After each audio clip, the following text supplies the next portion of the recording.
Jesus lhes falou novamente por parábolas, dizendo: O reino dos céus é como um rei que preparou um banquete de casamento para seu filho.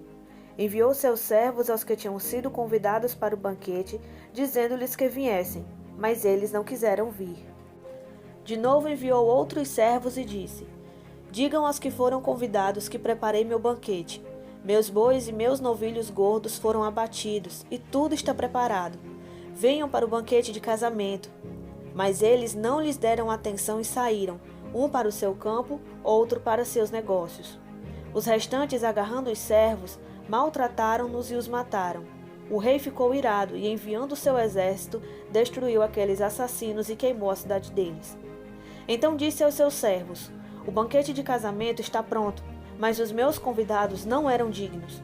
Vão às esquinas e convidem para o banquete todos os que vocês encontrarem.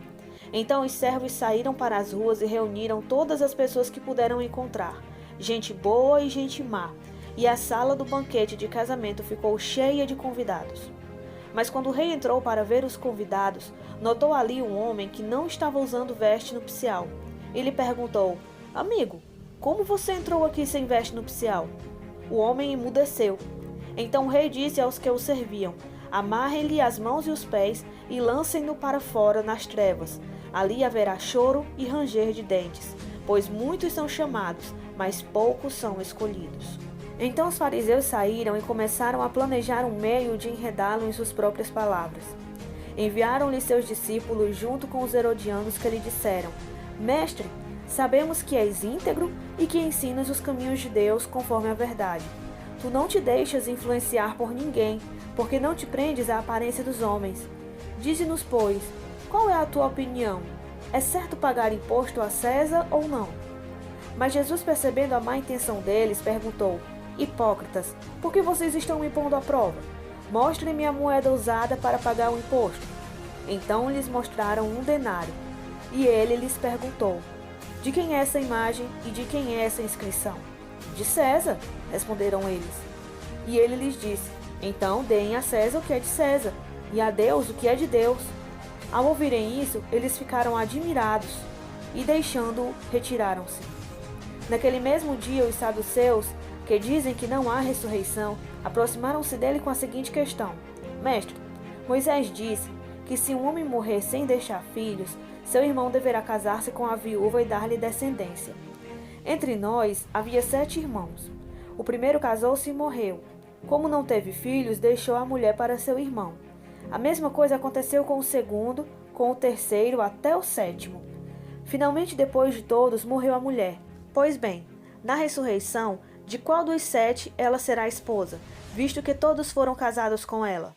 Jesus respondeu: Vocês estão enganados porque não conhecem as Escrituras e nem o poder de Deus.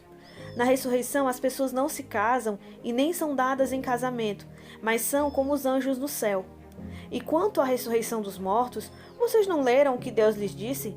Eu sou o Deus de Abraão, o Deus de Isaque e o Deus de Jacó. Ele não é Deus de mortos, mas de vivos. Ouvindo isso, a multidão ficou admirada com o seu ensino. Ao ouvirem dizer que Jesus havia deixado os saduceus sem resposta, os fariseus se reuniram. Um deles, perito na lei, o pôs à prova com esta pergunta: Mestre, qual é o maior mandamento da lei?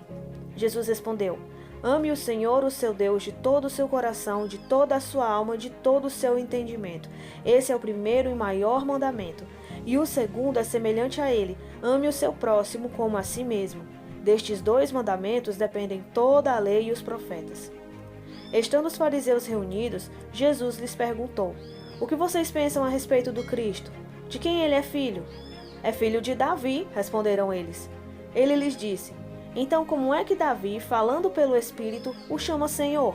Pois ele afirma: O Senhor disse ao meu Senhor: Senta-te à minha direita até que eu ponha os teus inimigos debaixo de teus pés. Se, pois, Davi o chama Senhor, como pode ser ele filho? Ninguém conseguia responder-lhe uma palavra, e daquele dia em diante, ninguém jamais se atreveu a lhe fazer perguntas.